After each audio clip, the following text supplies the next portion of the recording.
everyone, and welcome back to lecture. Today we're going to begin examining the very first chapter that focuses on a specific sexual offense. In chapter 4 we focus on rape. This is a very common term and encapsulates a lot of different behaviors, but colloquially we classify rape as penetrative sexual contact that is non-consensual in nature.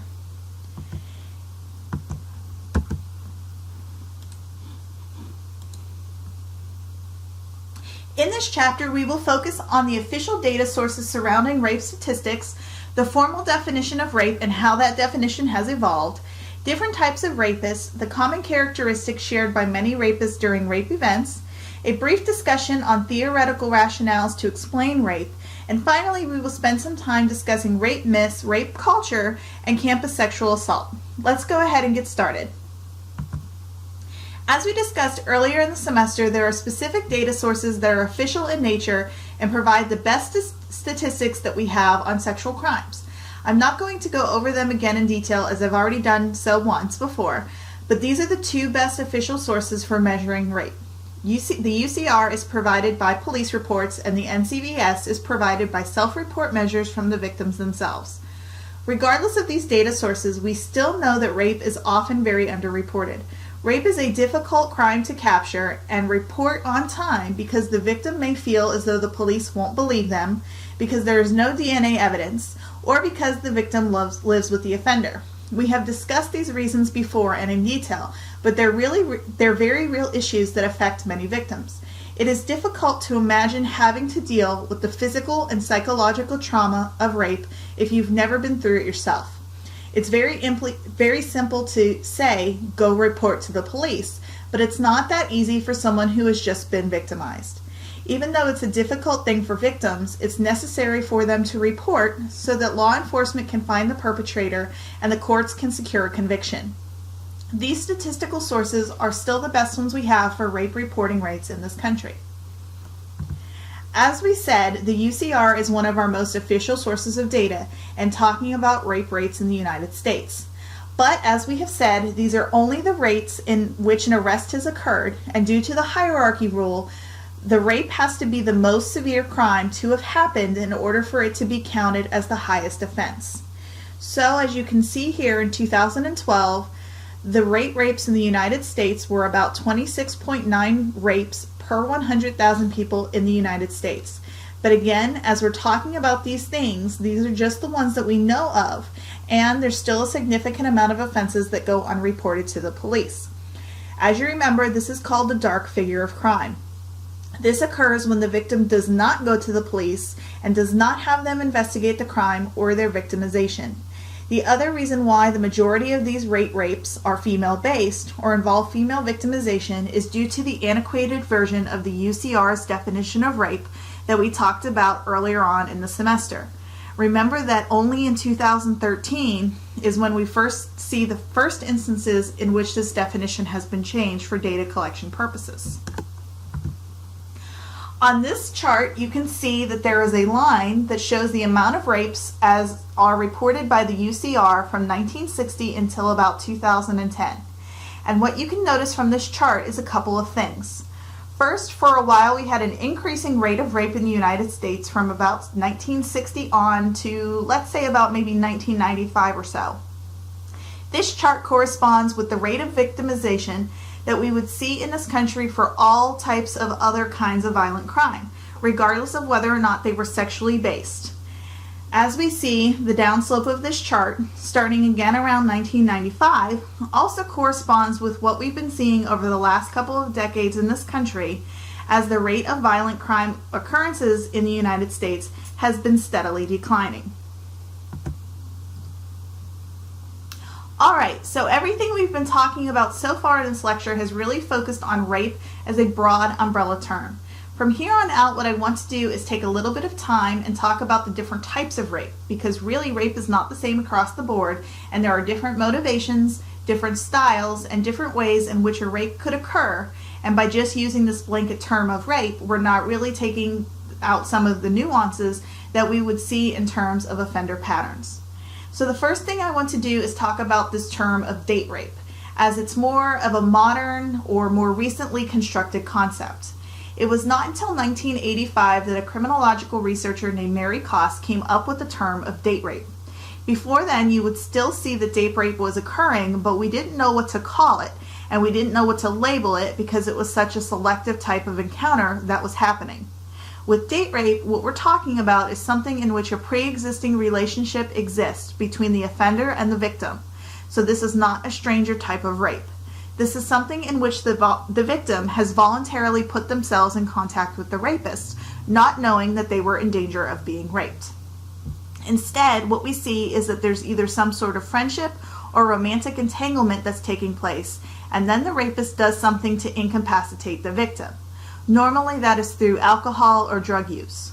That alcohol or drug use can be voluntary on the victim's end. I drank too much and then you raped me. Or the rapist can slip something into the victim's drink. Either way, there was a voluntary association in which the rapist then committed a crime. Before this term was developed, people were still experiencing this, but many may have felt coerced or simply taken advantage of, but didn't necessarily feel as though they were raped, or they were at the very least not willing to call it that. Now we have a firm understanding and definition of what date rape really is. In comparison to something like date rape, we also see instances of statutory rape and child molestation occurring.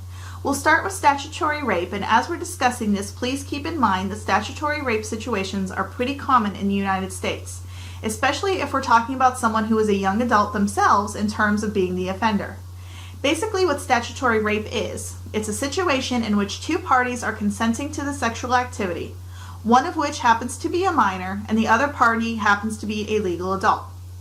Minors cannot legally provide consent to sexual relationships, much like they can't enter into a business contract. However, this is not a situation in which the offender is using force or coercion in any means. Here, both parties are consenting. The only hiccup is the age of the minor party. Different states have different rules. Normally, some states account for small age gaps between parties, so somewhere between 3 to 5 years. If that's where the age gap is at, then we see smaller penalties existing for the adult party. If the age gap between parties is much more significant, like 10 to 20 years, that's when we see some more of the harsher penalties coming into play for the adult party. But when the age gap is kind of small, in that 3 to 5 year age range, states have put into place these Romeo and Juliet clauses that we talked about earlier in the semester. Child molestation, on the other hand, is a totally different type of animal. Here, the minor party is much younger than someone who is ready to enter into adulthood. When we talk about child molestation, we're typically talking about a child victim who is younger than 14 years of age and who is not legally able to provide consent in any way, shape, or form. This situation could involve force, or it could involve coercion, or even some type of incapacitation. But normally the child is not in any way willing or able to consent to this type of sexual relationship with an adult. There's typically a larger age gap that exists between the victim and the adult. Really, the offender is not looking for some sort of consensual sexual relationship with their partner. They're looking to create some sort of victimizing situation, so it's much different than of a type of scenario than we would see involving statutory rape. As we talked about some of these different types of rape scenarios or rape events, these terms may be familiar to you at some point. Maybe you didn't know exactly what constitutes each type of offense, but you have at least heard the term in some capacity before. This is largely due to the fact that in the United States, to some extent, sexual assault has almost become neutralized by the way in which it is portrayed by the media, by movies, by music, or simply just by the way it's been referenced by all of these collective parties. When this happens, we call that rape culture, or that it's a side effect of rape culture. So basically anything that is done to negate the severity of a sexual offense is part of this idea of rape culture. We have been seeing this crop up again and again, especially over the last few years, in which victims don't feel as though they have much of a voice, and that the offender is at some point even protected. This could be because this is a man who needs protection, or because the female victim was asking for it, or she drank too much, or she did something that helped participate in her own victimization. We're going to talk a little bit more about victim blaming later on, But all of these things coming together should at some point sound familiar to you. Even if it's not an issue of victim blaming, but simply an idea of promoting false information regarding the realities of sex offenses, that's part of the promotion of rape culture as well. In 2012, some of you may remember the Steubenville Rape case that was all over the news. I bring this up because it's a perfect example about how rape culture has become so pervasive in many communities and among certain age groups, to the point that they don't even think about how wrong it is to engage in anything other than what happened in this case. So, in the Steubenville Rape case, there was a big house party at a local community in Steubenville, Ohio.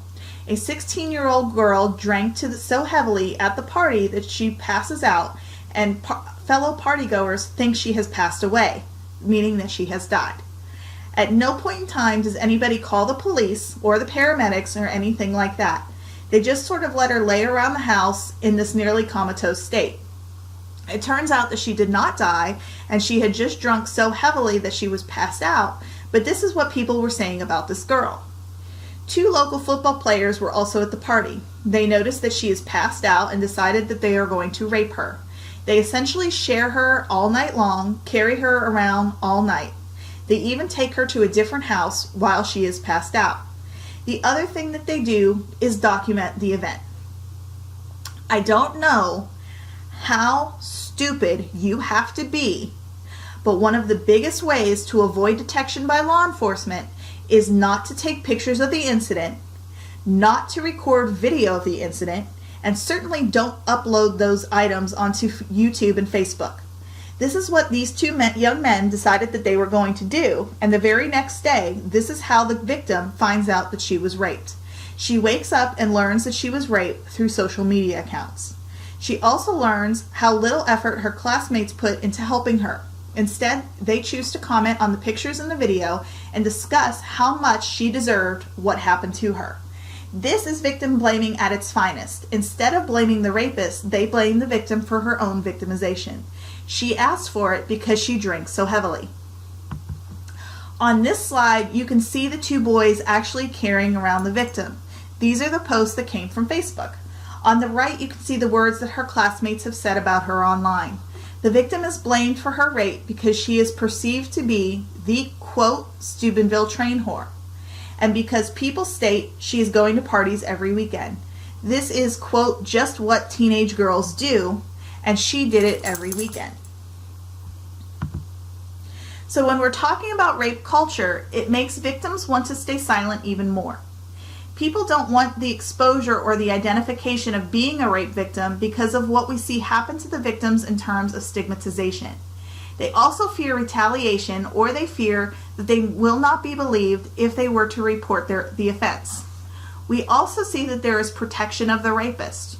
Just think of the case that happened a few years ago involving the Stanford swimmer Brock Turner. He was given 6 months for raping a drunk woman behind a dumpster. And the only thing that people cared about was how he would have had such a great future if only this conviction didn't happen. No, Brock Turner would have had a great future if Brock Turner didn't make the choice to rape somebody who was unable to provide consent. But even still, 6 months was a joke of a sentence. He was privileged, and that helped him tremendously. What this infographic on your screen suggests is that the idea of rape culture is pervasive and covers all types of issues that are levied against the victim. And the conversation needs to continue to change as we protect and believe the victim while vilifying the rapist. They are the problem after all. As you may recall, there has been a ton of media coverage surrounding the hashtag MeToo campaign that was started after a series of high-profile individuals, namely men, were accused of sexual assault or sexual misconduct. I'm not really a big fan of the term sexual misconduct, but it's technically accurate in some cases in which an assault did not occur. Anyway, as you may recall, all of these high-profile cases came about, and several famous actors and politicians were being accused of a variety of different victims of sexual assault or sexual misconduct. But this was only gaining traction because these offenders were men with positions of power. Harvey Weinstein was obviously the most targeted offender of them all, and even though by October 2017, no charges were made against him, meaning no criminal charges, the accusations cleared the way for other victims to step forward and accuse people like Kevin Spacey, Louis C.K., former Senator Al Franken, and defeated Senate hopeful Roy Moore. But still, these were all famous individuals. The conversation then had to turn to the average individual who had been sexually assaulted or victimized. Hence the hashtag #MeToo campaign. By the end of the month, more than 12 million women posted about their experiences on social media. People suddenly seemed shocked that it was such a pervasive issue, especially when their own daughters, sisters, mothers, and friends took part. But this is something that has been always going on. You're just suddenly more aware of it because the floodgates have been opened. So 12 million people that participated.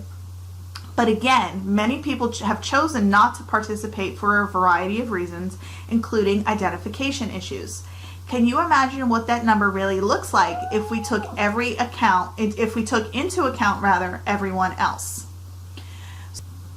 So the other side of the rape culture conversation is the idea of what constitutes a quote real rape. In order for an individual to perceive the rape as being a real rape, there are a few things that need to take place. For example, the rape has to fit the stranger offender mentality. This means that the victim and the offender cannot have had any sort of pre-existing relationship. If the offender and the victim had a pre-existing relationship, such as one that exists in a date rape scenario, then that would not constitute a quote real rape. The rape also has to be committed with some sort of violence or a threat of violence. This also includes some level of force being applied to the victim in order to coerce or in order to be able to complete the rape. Finally, the victim has to be able to report the crime to the police and has to do so immediately. If the victim were to wait a while, or if the victim were not to report the crime at all, then this also would not constitute a quote real rape. If all of these conditions are met, then the rape would constitute a real rape and would be taken seriously. The problem with the concept of a real rape in terms of how society views the event is that only a certain type of scenario constitutes a real rape. However, we know that spousal rape is rape, date rape is rape, incapacitated rape is rape. There doesn't have to be all of these caveats present in order for the rape to be considered real. On the other hand, everything else would be considered a quote simple rape. In a simple rape scenario, the victim and the offender would have had some sort of prior relationship. Often this would be a sexual relationship that used to be consensual in the past. There was no force, there was no threat of violence, there was no weapon that was used. The victim did not experience any sort of significant or serious injury beyond the sexual assault or the rape itself. And then finally, the victim would have done something to participate in his or her own victimization. This is where the idea of victim blaming comes in. If the victim did something to tempt or lead the rapist to commit the rape, then this would not be considered a real rape from the perspective of societal views. Simple rape is considered the less severe of the two and is not viewed as being significant in nature. The idea of real rape versus simple rape then extends into the concept of what we call legitimate rape. This is a term that is often thrown around in more political spheres during the conversation of abortion or during the conversation surrounding birth control. The concept of a legitimate rape or an honest rape often resembles the concept of a real rape that we just got done talking about.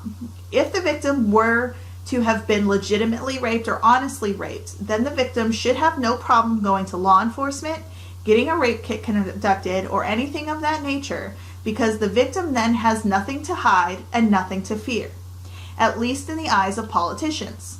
To them, there is a strong difference between what is considered a legitimate or honest rape and everything else. This ties into the idea of a stranger offender and feeds into the stereotype of who a rapist really is. You would not be traumatized if it were your significant other who raped you, but you would be if someone jumped out of the bushes and attacked you. There is a clear distinction and line being drawn here, just like there was between the concepts of a real rape and a simple rape as we previously discussed. When things don't fit the stereotypical scenario of the stranger offender, or when force is absent, then it defies our expectations of what rape should be. It also ties into the idea of rape myths and how it couldn't really be rape if the victim is lying, or if there were no charges brought against the offender. Then it couldn't really have happened. We also know that rape is not perceived as rape if there was no harm done to the victim beyond the sexual assault itself. Oftentimes this is a real occurrence due to the victim being incapacitated or because there was a threat made against the victim or something of that nature.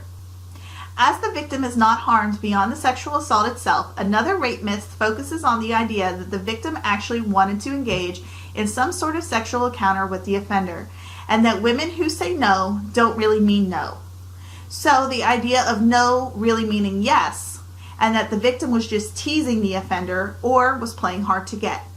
She really wanted the sexual encounter all along.